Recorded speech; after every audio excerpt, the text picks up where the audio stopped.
So I'm going to tell you about how we make necks. We always use mahogany as the wood. Mahogany is well proven as the best neck wood. It's very stable, it's light, and it's strong, and it's just perfect. So we buy mahogany in very large boards. These are almost 3 inches thick. And from here, we will make what I think of as a neck blank, which is about 3 inches by 3 inches by about 16 inches long. And out of that, we can cut 2 necks. Down my glasses. And these are just cut out on the bandsaw, these outlines. But what's important is at this point, we have a flat surface for the fretboard, for the head plate, and we have cut what's going to be nearly our exact thickness back here.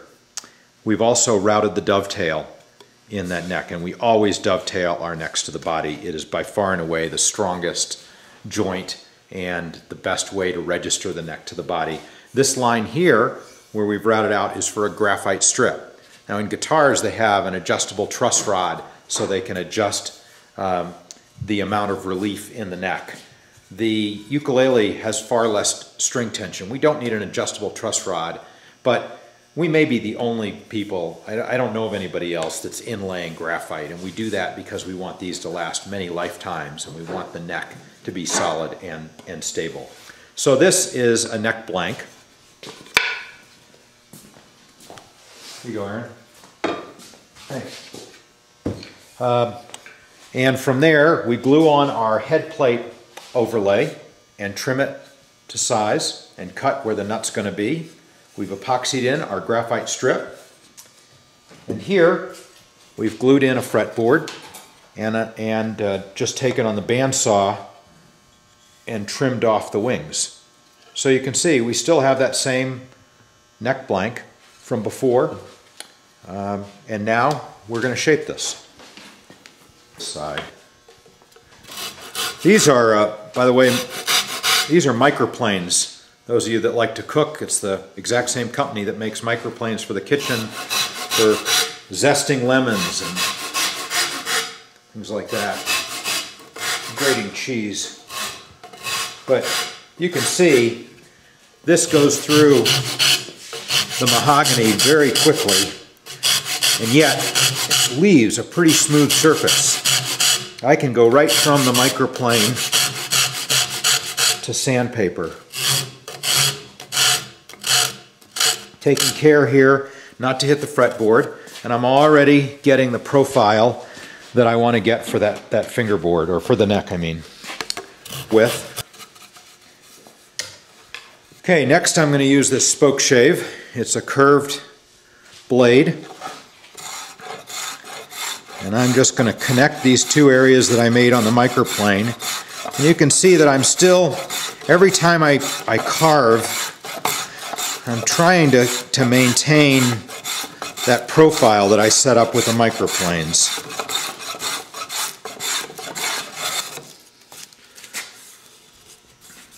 You know, it's a little rough, but it's really close to the shape and the feel that I want.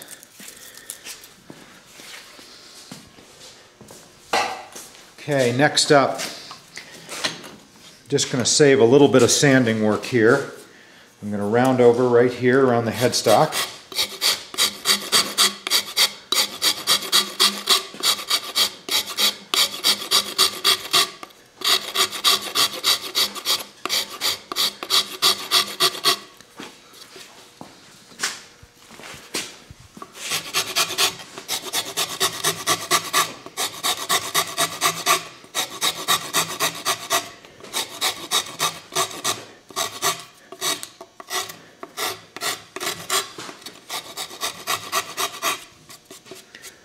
It's nice there.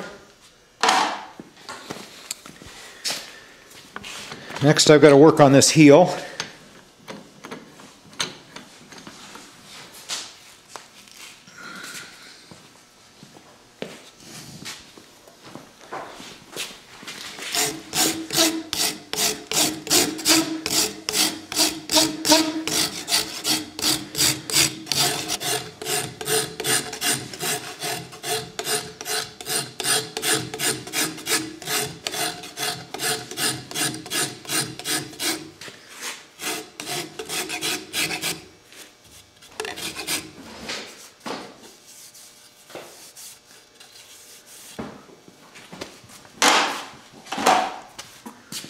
So that's it for rough shaping. Now I'm down to sandpaper, and I'm going to use a orbital sander to take this down a little further, smooth it out. I'll take it all the way to 220 grit, and I'm also going to start my fretwork right about now.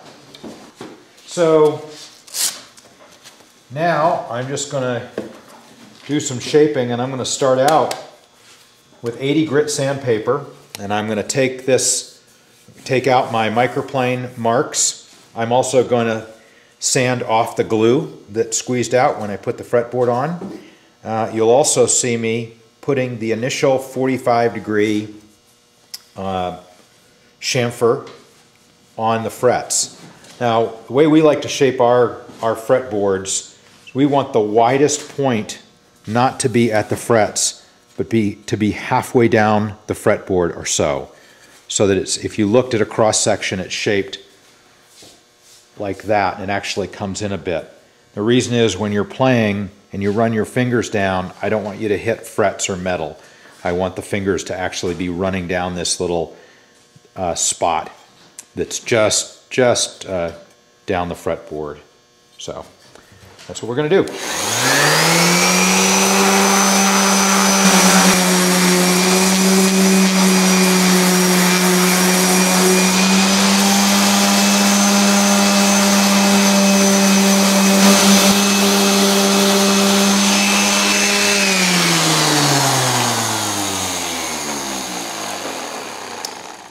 So now I've got a pretty smooth neck.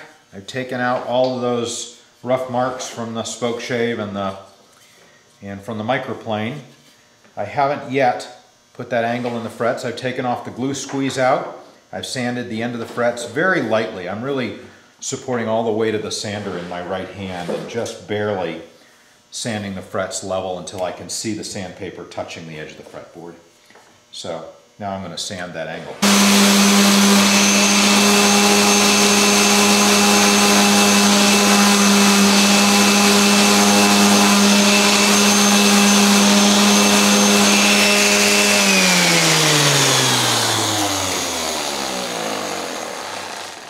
So as I was doing that, I could see right where the sander was hitting, and I've got a line going right down the center of that fretboard.